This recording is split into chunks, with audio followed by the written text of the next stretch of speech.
Dernièrement, au Table Talk Mac, Ah, c'est difficile parce qu'il y a cette attache à l'argent.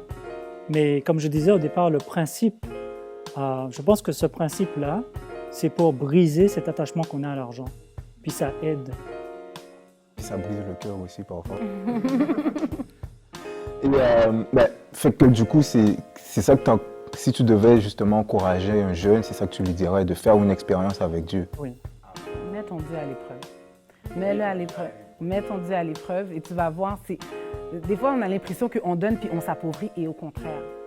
C'est là que tu vois que c'est fou, on dirait que l'argent se multiplie dans tes mains. Ça a l'air bizarre. L'expérience que je suis en train de dire là, ça a l'air bizarre, mais tu donnes ton 10 pour ça, puis finalement, j'en ai plus pour ça, puis j'en ai mais c'est personnel. C'est une expérience qui est personnelle. Je pense que la dîme, c'est quelque chose qui est personnel et je pense que si on demande à toutes les personnes qui donnent leur dîme fidèlement, ils vont être capables de dire que, OK, oui, Dieu a pourvu. Puis c'est pas pour rien que Dieu dit, mets-moi à l'épreuve.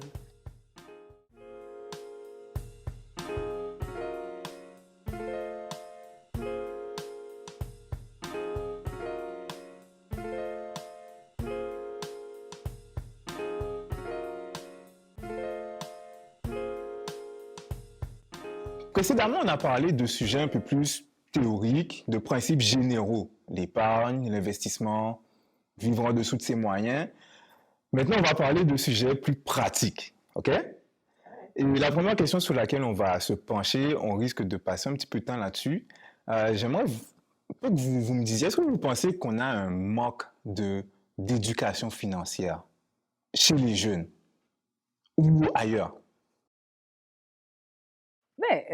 Écoute, je te retourne la question, là, Ludovic.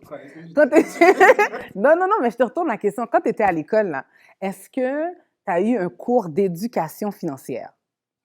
Non, même pas, jamais. Voilà. Fait que, tu sais, on passe, je sais pas combien de temps, c'est de 5 ans à 16 ans qu'on est, en tout cas, c'est obligatoire.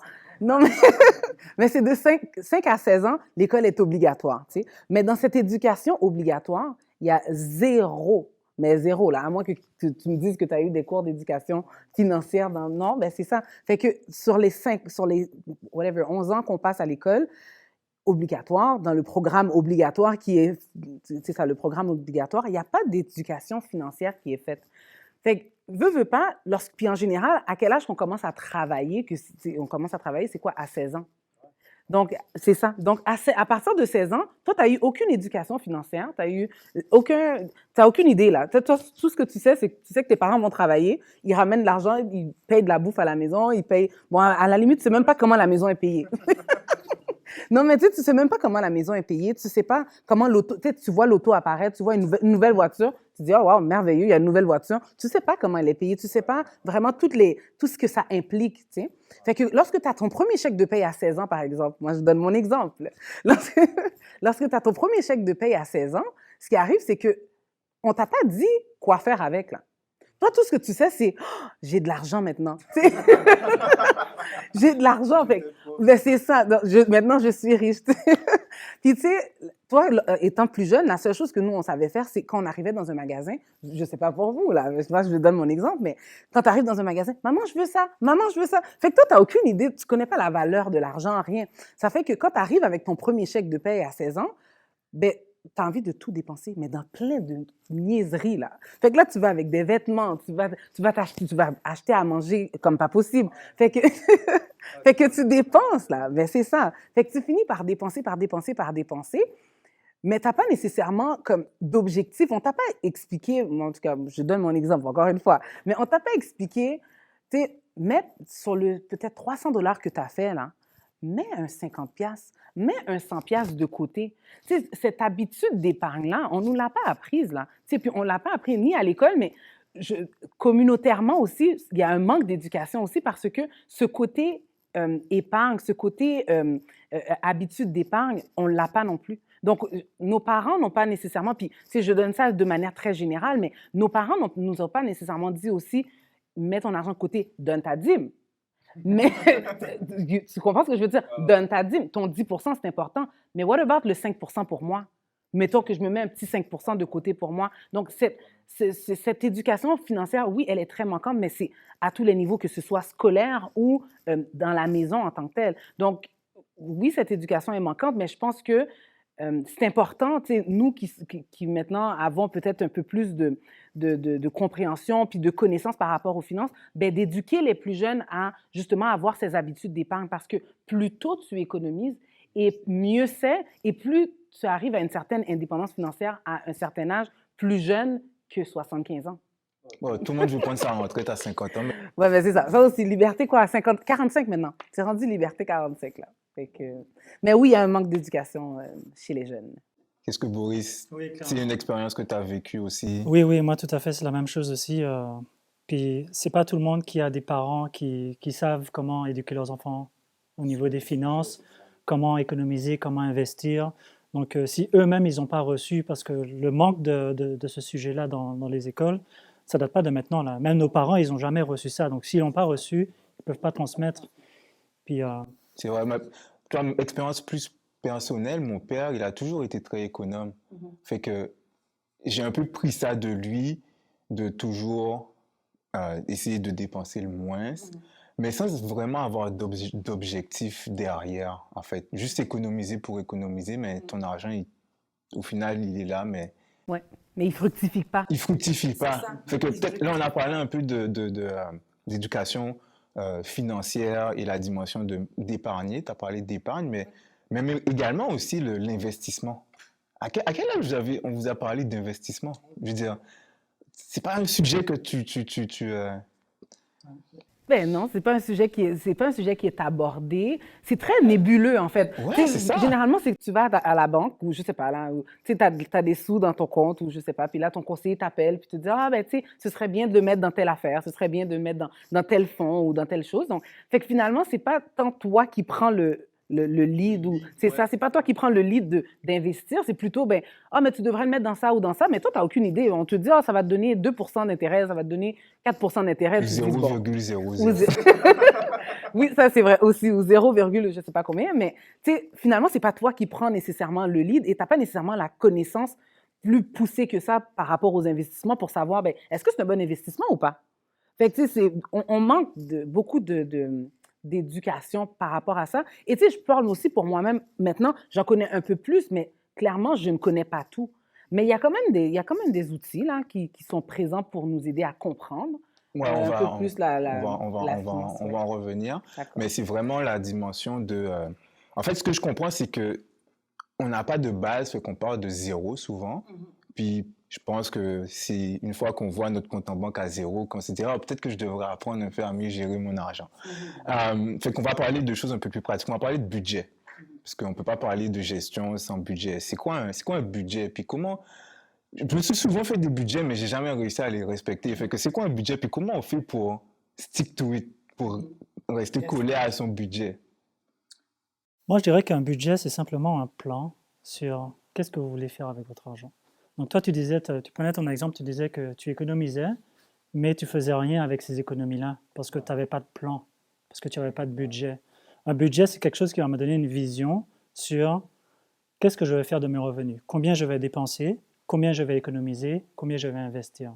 Et sans budget, c'est pratiquement impossible de savoir combien je peux investir, parce que j'ai besoin de savoir combien j'ai besoin de dépenser chaque mois pour savoir c'est quoi la marge que j'ai pour investir, pour économiser, même pour donner les offrandes de la dîme.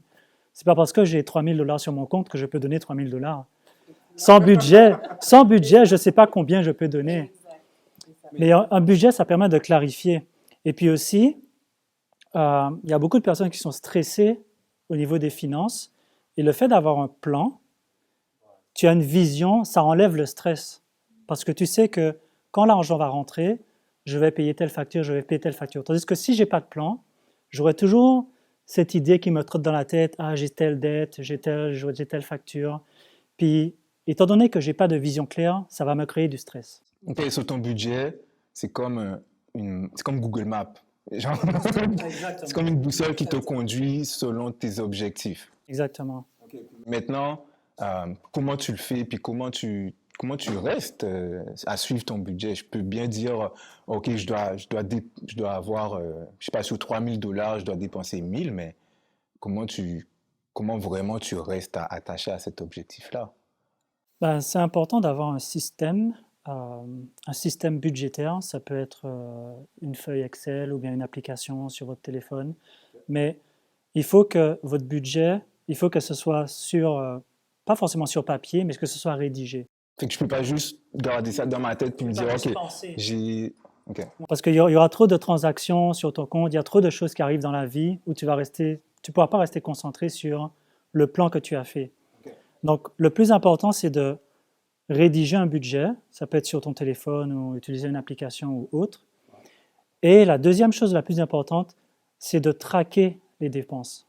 Parce que si j'ai un budget et puis que je ne traque pas mes dépenses, mon budget ne sert à rien. Parce que quand je vais dépenser, je ne regarde même pas est-ce que j'ai assez pour dépenser.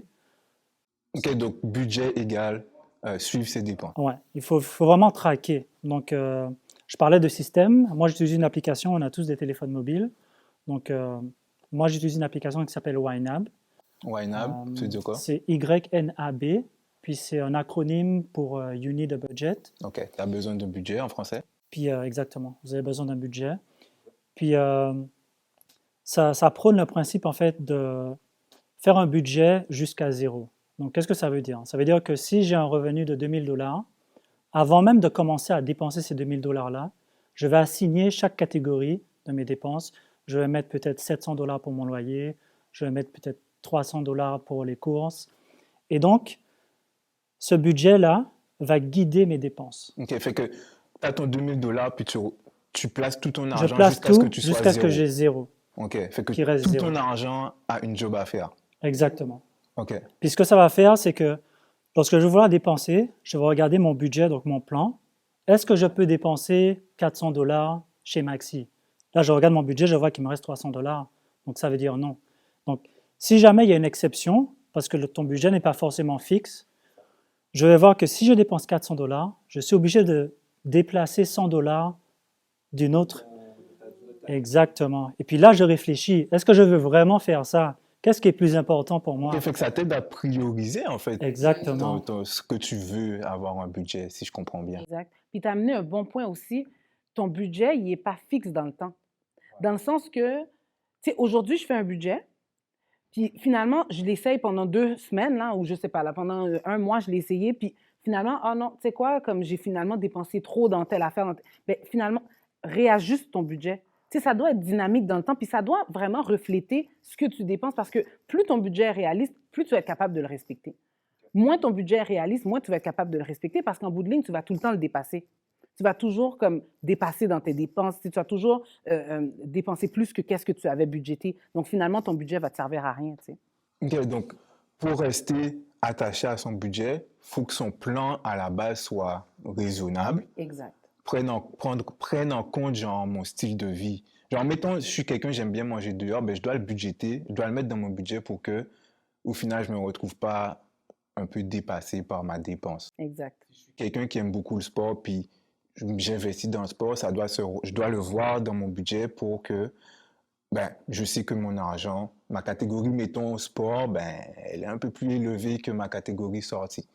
Oui. Fait que refléter dans son budget sa vie, ses priorités. Oui, mais aussi, il faut juste s'assurer aussi que c'est raisonnable. Tu sais, je veux dire, je peux bien aimer manger, mais je ne peux pas mettre 50% de mon revenu dans la bouffe. Tu sais, je pense qu'il y a des catégories aussi, là. Tu sais, je veux dire, il faut que tu sois capable de dire, ben, j'ai 100% de mon revenu, mais il faut au moins que je me mette un 10% de côté pour moi, par exemple. Tu sais, il faut qu'il y ait un certain pourcentage que tu dis, ben, il y a des catégories qui sont importantes, je pense. Tu sais, il faut que tu aies quand même de l'épargne. Il faut que tu dises, ben, il faut qu'il y ait une catégorie imprévue. Parce que ça arrive que tu as des imprévus, ça arrive que tu as une somme, je ne sais pas, dans le mois que ben, finalement, j'ai dû prendre dans ce montant imprévu. Tu sais, tu as la catégorie, je ne sais pas, moi, nourriture, ou tu sais, les catégories peut-être plus personnalisées aussi, comme tu dis, ben, moi, j'aime le sport, ben, tu vas te mettre une petite catégorie, mais ça va être important d'avoir certaines rubriques dans ton budget pour être en mesure d'avoir des sous de côté. Donc, OK. Bon, je ne vais pas vous demander de partager votre budget, c'est quand même trop personnel. Mais Puis une autre chose que je voulais rajouter aussi, c'est que quand je regarde mon budget, là, je vois et puis je dois me poser la question, est-ce que mon budget reflète mes valeurs? Moi, quand j'ai commencé à fonctionner avec un budget et à traquer mes dépenses, je me suis rendu compte que je dépensais près de 200 $ dans les restaurants, en fast-food, plutôt que de cuisiner à la maison. Puis je me suis posé la question, est-ce que je veux vraiment dépenser 200 $ chaque mois à manger dans un fast-food?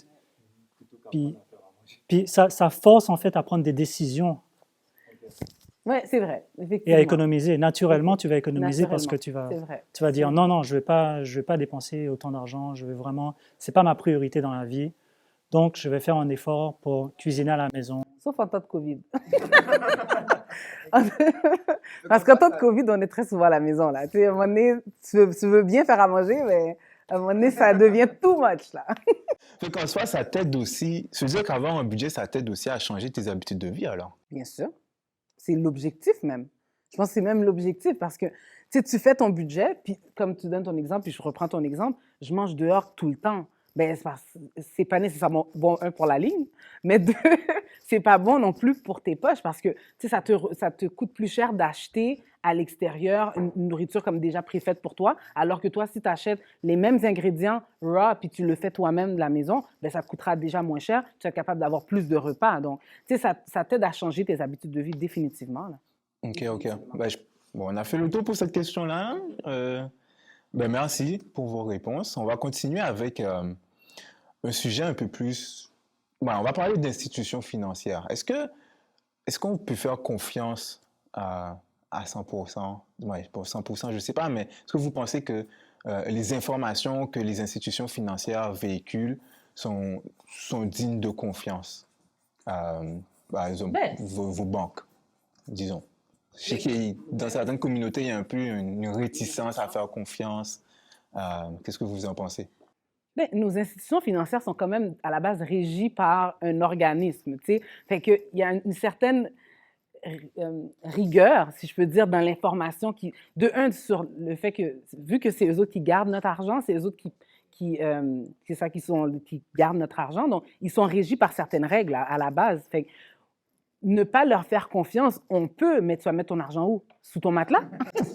Ben, c'est plus trop d'actualité, là, au Non, mais je 21e sais, siècle. mais si je ne mets pas mon argent à la banque, je le mets où, finalement? Tu sais, je veux dire, tu ne peux pas l'enterrer dans ta cour, puis tu ne peux pas le mettre sous ton matelas. Fait qu'à un moment donné, il faut quelque part faire confiance à ces institutions financières et faire confiance, en fait, en l'organisme qui est en arrière, un organisme réglementaire qui est là pour permettre que ton argent ne se volatilise pas du jour au lendemain, là. Tu sais, on ne met pas notre argent chez Joe Blow, là. Tu sais, on met notre argent dans une institution financière sérieuse. Généralement, les banques sont sérieuses. Puis avant d'avoir l'insigne de banque, il faut que tu passes à travers un processus très rigoureux. D'où la raison pourquoi on n'a pas 50 000 banques là, ici. Là. Tu sais, je veux dire, on a peut-être 6, 7 banques, peut-être 8, mais tu sais, on n'en a pas 48. Là, tu sais. Puis, je veux dire, elles sont toutes réglementées. Donc, oui, on peut faire confiance aux institutions financières, à mon avis, parce qu'elles sont réglementées.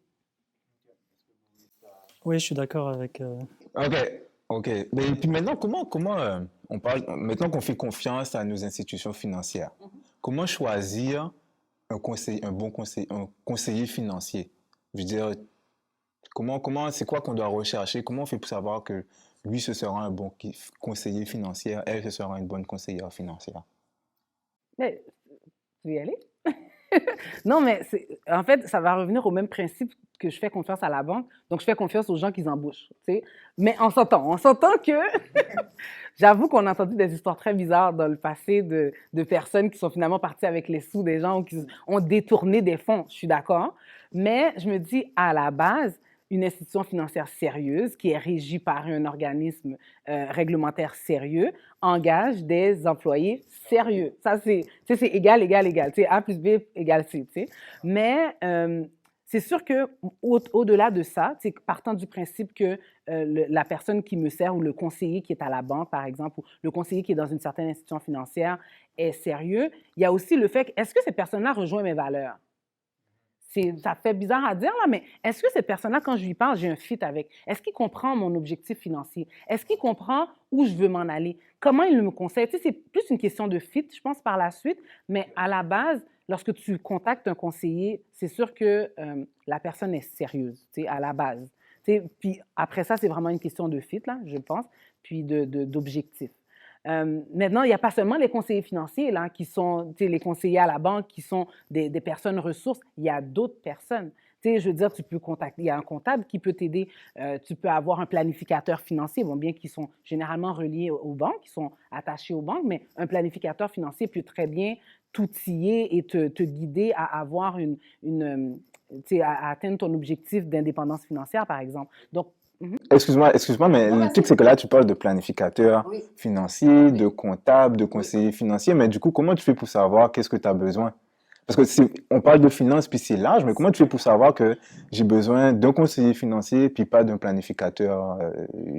Ben, ça va dépendre de ton besoin. Ça dépend de ton besoin. Donc, chaque professionnel que tu vas contacter, ça va dépendre de qu'est-ce que tu veux faire. Je veux rédiger un testament, je n'irai pas appeler un comptable. Je vais appeler un notaire. Je vais appeler un avocat s'ils font ça. Ouais, je pense peut-être qu'ils font ça. Je pense qu'ils en font que des avocats. Fait que, tu sais, si je veux parler pardon, d'assurance vie, par exemple, ben, je vais peut-être contacter un planificateur financier.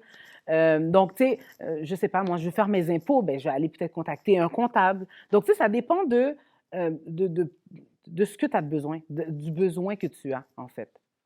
Une chose qui est importante aussi, c'est qu'un conseiller financier, comme Cléverda disait, c'est pas juste quelqu'un qui est professionnel, mais ça peut juste être aussi quelqu'un qui s'y connaît en finance.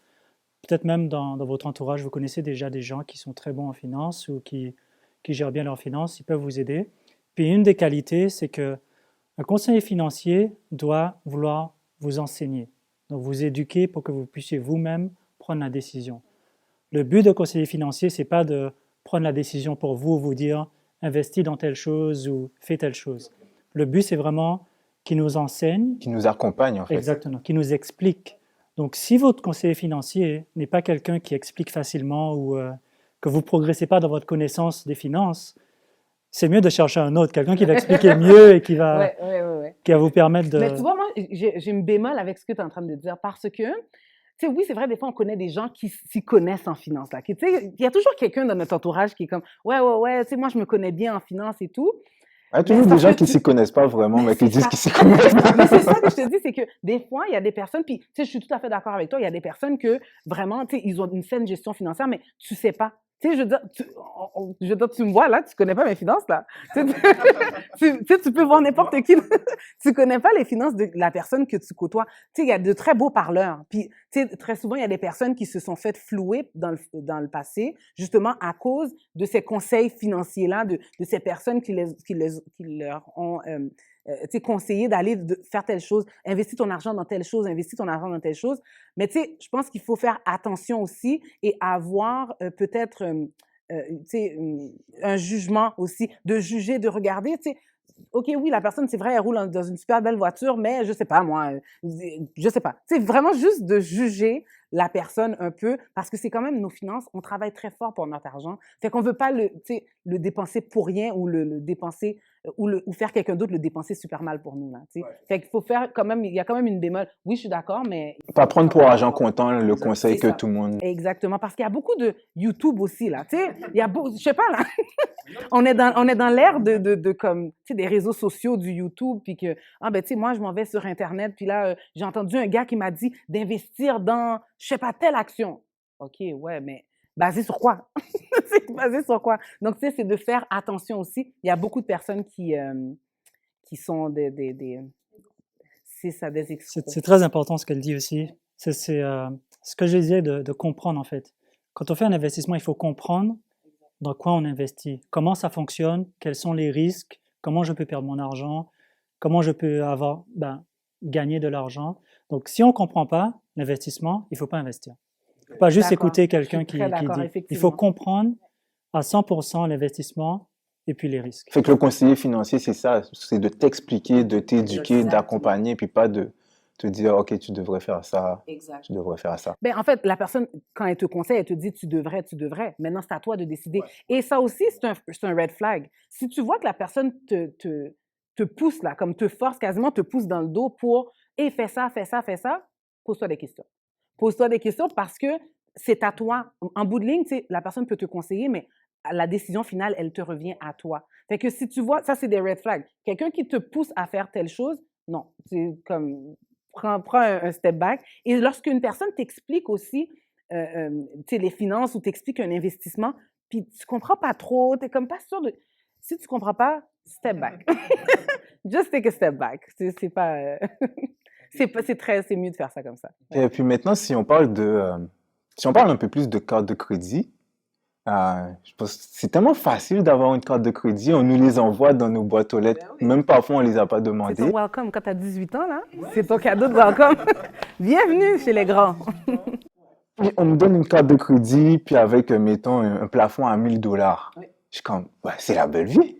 J'ai de l'argent. Tu gagnes 300 $ par mois, mais on te donne une carte de crédit de 1000 $. Ouais. C'est ça, fait que du coup, je peux dépenser, puis je suis correct, non? Non, c'est pas ça? C'est- C'est pas ça. C'est pas ça parce que ta carte de crédit, c'est pas ton argent. Ce n'est c'est pas l'argent de qui? ton argent. C'est l'argent de la banque, c'est l'argent de qui tu veux, mais c'est pas ton argent. Non, on te le donne, mais c'est... Puis moi, je trouve que j'ai toujours dit, la carte de crédit, c'est pour t'inciter à dépenser l'argent que tu n'as pas. C'est ça, la carte de crédit. C'est vraiment pour t'inciter, c'est pour te dire, vas-y, là, tu peux dépenser. It's okay, you're gonna pay it later. Tu vas payer plus tard, c'est pas grave, tu peux dépenser maintenant. Comme tu as envie de quelque chose maintenant, là, ben vas-y, paye-le maintenant avec ta carte de crédit, tu le paieras plus tard. Puis c'est ça le danger de la carte de crédit, parce que la carte de crédit, puis je sais que la croyance populaire, c'est que, oh non, c'est tellement pas bon et tout. Non, la carte de crédit, c'est pas bon quand tu l'utilises mal. Quand tu utilises mal ta carte de crédit, clairement que ça devient un poison dans ta vie. Mais si tu utilises bien ta carte de crédit, si tu l'utilises à bon escient, donc tu ne dépenses pas plus que ce que tu as, c'est ça le principe. Puis on en parlait, en fait, le principe de je dépense pas plus que ce que j'ai. Donc le budget rentre en ligne de compte là-dedans aussi. Tu sais, ce que j'ai comme argent, si je fais 500 $, je ne peux pas dépenser sur la carte de crédit 1000 $. Parce que l'autre 500 $, je le paye comment? Je vais le payer en plus avec des intérêts. Fait que, tu sais, le but, c'est de t'assurer que si tu utilises ta carte de crédit, tu l'utilises à la limite des revenus que tu as. Ben, tu réponds un peu à la question comment bien utiliser ta carte de crédit. C'est toujours dépenser selon tes revenus, puis pas selon ce que la banque te permet, en fait. Exactement. OK, fait que comment justement l'utiliser pour avoir un bon score de crédit? Parce que c'est important, un score de crédit. Je veux dire, je faisais des recherches d'appartements, on me demande mon score de crédit. Fait que si je n'utilise pas ma carte de crédit, j'ai pas de score de crédit. Mais si je l'utilise trop, ça peut être un poison. Comment...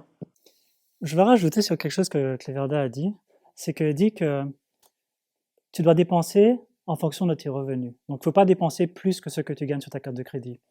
Mais il y a aussi un autre danger, c'est qu'il y a beaucoup de personnes qui qui flottent un peu sur la carte de crédit. Donc, je m'explique. Ça veut dire que je dépense 2000 $, mais je sais que ce 2000 $-là, je vais devoir le payer seulement le mois d'après. Donc là, je dépense cet argent-là que je n'ai pas, et puis je me dis, ma prochaine paie, je vais pouvoir rembourser. Mais ça, c'est un danger aussi, parce que quand on fait ça, c'est le danger des dettes, en fait. Quand j'ai des dettes, en fait, et puis je dis, je vais payer dans le futur, je ne sais pas c'est quoi le futur. Je ne sais pas si dans un mois, j'aurai une paye. Je ne sais pas si je vais perdre mon emploi. Donc, vivre comme ça, c'est vivre avec les risques qui vont avec. Si jamais je perds mon emploi, le mois prochain, comment je vais payer ma carte de crédit? Donc, la question que vous devez vous poser, c'est que est-ce que je peux tout le temps payer avec mon compte chèque la balance que j'ai sur ma carte de crédit en tout temps et pouvoir survivre ouais, avec exact. ce que tu as comme économie. Mais là, encore, ça revient à peut-être l'élément de qu'est-ce que j'ai comme argent sur mon compte chèque? Tu sais, qu'est-ce que je dois garder généralement comme sur mon compte chèque? Tu sais, je veux dire, parce que je peux bien avoir, je sais pas moi, 100 $, tu sais, mais c'est quoi le montant que je devrais garder? Puis, tu sais, en général, ce qu'ils disent, c'est d'avoir comme fonds d'urgence au moins 3 mois de salaire. Fait que, tu sais, ça voudrait dire que avec le salaire que j'ai, l'argent que j'ai enregistré sur l'argent que j'ai de CV, pardon, sur mon compte chèque, ben techniquement, je devrais être capable de payer ce que, tu sais, ma carte de crédit. Donc, mais je ne dis pas d'aller dépenser le 3 mois de salaire que j'ai là. Tu sais, le but, c'est pas d'aller dépenser le 3 mois de salaire, mais c'est de quand même, effectivement, avoir l'argent déjà disponible, mais de ne pas attendre le prochain chèque de paye pour être capable de le payer, tu sais. Mais comment on bâtit concrètement un bon score de crédit? Ben, on bâtit un bon score de crédit en consommant du crédit. Je veux dire, Hein? ben ouais, c'est pour avoir un bon crédit, ben il faut que tu aies du crédit. Fait que ta carte de crédit, il faut que tu aies, je sais pas moi, une hypothèque, une voiture. Tu sais, fait que pour avoir le score de crédit, en fait, c'est ton historique de crédit avec tes créanciers. Fait que techniquement, c'est juste, ben, ils regardent ben, comment tu payes. Comment tu payes tes créanciers. Quand tu as une dette, comment tu la payes. Excuse-moi, mais Ouais. c'est quoi un créancier à la Ah oui, base? excuse-moi. C'est quoi un créancier? C'est quoi un créancier? Ben, c'est la personne qui te prête de l'argent. OK. Fait que, tu sais, mettons, je donne un exemple, ta carte de crédit, ton créancier, c'est la banque. Fait que, par exemple, tu as 1 000 $ sur ta carte de crédit, ben il faut que tu le rembourses. Puis la carte de crédit, on le sait, c'est tu as un mois, tu as un délai de grâce, en fait, de 21 jours, ben un mois, pour payer ta carte de crédit sans avoir des intérêts. Donc, si tu payes à l'intérieur du un mois, tu n'as aucun problème. Il faut que- 21 jours ou un mois? C'est un mois. C'est un mois. Ils avaient ça un délai de grâce de 21 jours, mais en réalité, tu as un mois pour payer ta carte de crédit. Donc, tu payes ta carte de crédit sur un mois. En fait, à la suite de ton un mois, tu n'as pas d'intérêt à payer. Donc, c'est comme si tu avais emprunté de l'argent sans intérêt. Tu sais, c'est parfait, c'est cool.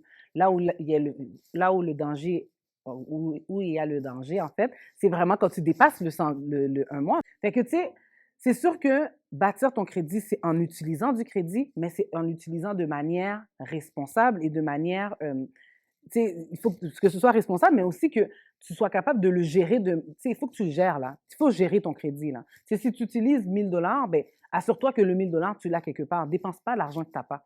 Parce qu'en réalité, c'est ça, là, ta carte de crédit. Fait que ton score de crédit, en fait, il augmente. En fait, il est très dynamique, ton score de crédit. Comment?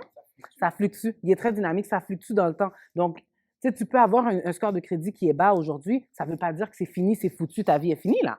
Tu sais, je veux dire, tu peux toujours comme rebâtir ton crédit. Donc, tu peux toujours rebâtir ton crédit, mais c'est comment? C'est en changeant tes habitudes. Donc, c'est en changeant tes habitudes de crédit. Donc, si tu as l'habitude de ne pas payer ta carte de crédit, do something. Commence à payer ta carte de crédit. Puis, je comprends que, tu sais, des fois, tu as tellement dépensé par le passé, puis là, tu décides aujourd'hui, OK, tu sais quoi, je reprends ma vie en main. Ouais, mais peut-être que le solde que tu as à payer est vraiment élevé. Bien, at the very least, ce que je te suggère de faire, là, si je parlais à un jeune demain matin, là, bien, ce que je te suggère de faire, si ta carte de crédit a un solde vraiment élevé, puis tu n'as pas nécessairement l'argent pour le payer, bien, commence à payer ton paiement minimum, parce que chaque mois, tu as un paiement minimum, mais un peu plus que ton paiement minimum. Fait que paye un petit peu plus, au moins, bien, tu diminues un peu le montant. C'est sûr que tu vas avoir à payer pendant un long laps de temps, mais au moins, tu rebâtis ton crédit de cette manière aussi. Fait qu'au moins, assure-toi de faire un paiement, là. Si tu n'es pas capable de faire tout le paiement, assure-toi de faire un paiement par mois. OK. OK. Et, C'est un petit peu un cercle vicieux, je trouve, parce que pour avoir une bonne cote de crédit, il faut s'endetter, qui augmente ma cote de crédit, et quand ma cote de crédit, je vais pouvoir demander plus de crédit. Donc, je m'endette pour être capable de m'endetter encore plus, pour être capable de m'endetter encore plus. Puis, une des choses avec la cote de crédit, c'est que pour qu'elle soit vraiment élevée, il faut avoir des dettes diverses. Donc, il faut avoir une carte de crédit, il faut avoir un paiement sur une voiture, il faut avoir une hypothèque. Et plus c'est diversifié, plus la cote de crédit est haute. Donc, plus j'ai des dettes, et plus... c'est un peu... ouais. Paradoxal, hein? Ouais, c'est vrai. Puis, ce que j'aime pas non plus, c'est que la cote de crédit, ça ne dit rien en fait sur la situation financière de quelqu'un. Ça veut juste dire que j'ai des dettes et que je rembourse mes dettes. C'est tout ce que ça veut dire. Je peux être fauché et avoir un score de crédit parfait, mais ça ne veut pas dire que je gère mon argent correctement. Je peux être millionnaire et ne pas utiliser de carte de crédit, et pourtant je vais aller pour, je sais pas moi, c'est un exemple bête, mais si je suis millionnaire, je vais pas louer un appartement, mais je vais aller appliquer pour un emploi ou louer, ils vont me dire « Ah non, vous n'avez pas de code de crédit, donc on va vous donner. » Mais j'ai 1 million dans mon compte en banque. Donc, c'est pas quelque chose qui définit que je gère bien mes finances. Donc, c'est un piège, c'est un peu un piège. C'est un piège, tout à fait. Ben oui, c'est un piège, clairement, parce que quelqu'un qui gère bien, ça va, mais tu peux très bien tomber dans « Ah, ben là, j'ai dépensé, tu sais quoi, je le paierai après, je le paierai plus tard, je le paierai. » Tu sais, c'est facile de repousser, là, puis on peut parler à plusieurs personnes qui ont fait cette erreur-là dans le passé de « Ah, ben je vais le payer, je vais le repayer. » Mais finalement, ton 1000 pièces, tu le payes jamais. Fait que tu finis par payer beaucoup d'intérêts, puis tu finis par aussi te créer d'autres dettes ailleurs, parce qu'à un moment donné, s'il faut que tu payes cette dette-là, puis là, finalement, tu as d'autres obligations qui ne sont pas nécessairement cette dette-là, mais là, tu dois encore emprunter pour répondre à tes autres obligations. Donc, ça fait comme un cercle vicieux, comme il dit, puis c'est comme ça fait effet boule de neige, là. Fait que ça commence petit, mais là, ce petit, ça grossit, là. Fait que, c'est sûr que effectivement, c'est un principe bizarre, dans le sens que, ben, OK, ouais, pour avoir un score de crédit, il faut que tu consommes du crédit, mais en même temps, je peux comprendre les institutions financières dans le sens que je te connais pas. Justement, comme tu dis, la cote de crédit, c'est vrai que ça ne dit rien sur la personne. Pas parce que tu as une cote de crédit de, mettons, je sais pas moi, 750, mettons, 800, c'est considéré vraiment bon. Fait que, mettons, tu as une cote de crédit de 800, ben, ça ne veut pas dire que tu as 10 000 $ d'économie, là. Ça ne veut pas dire que tu as des économies nécessairement. C'est juste que tu rembourses bien. Donc, tu peux être quelqu'un qui vit chèque par chèque, là. Tu peux être quelqu'un qui vit chèque par chèque, mais avoir une bonne cote de crédit. Tu as une bonne cote de crédit, ça ne veut pas nécessairement dire que, que ta situation financière est nécessairement bonne. Tu peux être endetté jusqu'au cou. Mais c'est juste que tu payes tellement bien tes affaires que tu as une bonne cote de crédit. Fait que tu peux aller encore chercher du crédit. C'est ça qui arrive. Fait que c'est à utiliser avec sagesse, en fait. Exactement, parce que c'est comme jouer avec le feu. Crédit. Parce que surtout qu'il y a des programmes de récompense. Puis les banques qui font ça, ils savent qu'à un moment donné, à force de jouer avec le feu, tu vas te brûler. Puis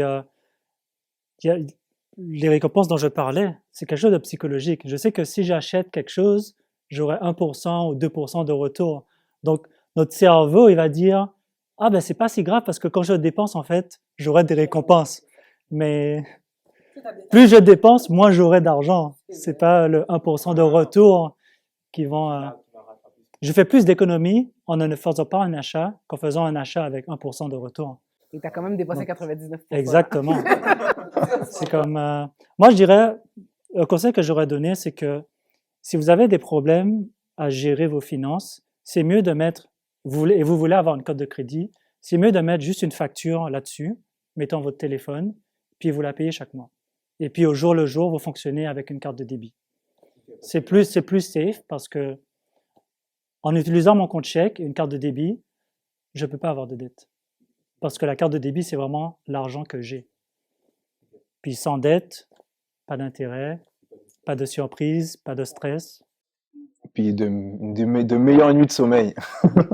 Et ben maintenant, on a parlé de beaucoup de choses. Est-ce que vous auriez des ressources pour les personnes qui nous écoutent, qui nous regardent, des livres ou des podcasts ou whatever, des chaînes YouTube, pour qu'elles puissent justement s'éduquer, parce qu'on a parlé d'éducation financière au début. Donc moi, personnellement, il y a plusieurs livres qui m'ont beaucoup aidé. Puis l'un des premiers que j'ai lu, ça s'appelle Père riche, Père pauvre, de Robert Kiyosaki. Puis c'est un livre dans lequel, en fait, on apprend en fait que la majorité des personnes, ils savent comment travailler pour avoir de l'argent, mais ils ne savent pas comment faire leur argent travailler pour eux. Donc c'est le principe d'investir.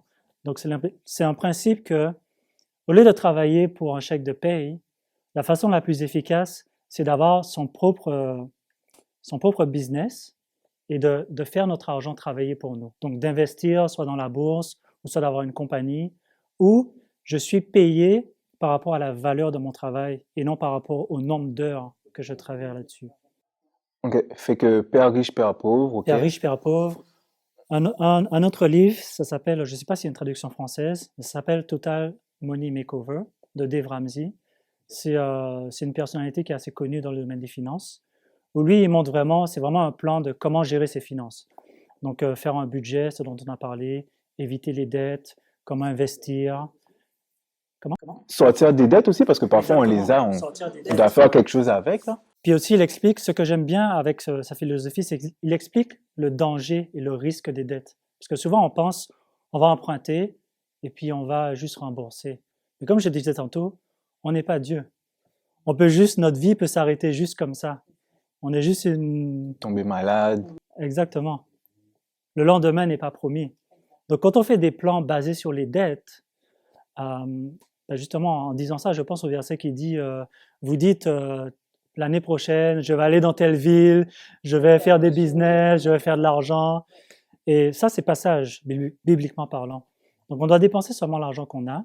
Puis lui, il montre vraiment que les dettes, il y a un risque associé. Un des autres livres, ça s'appelle The Millionaire Next Door.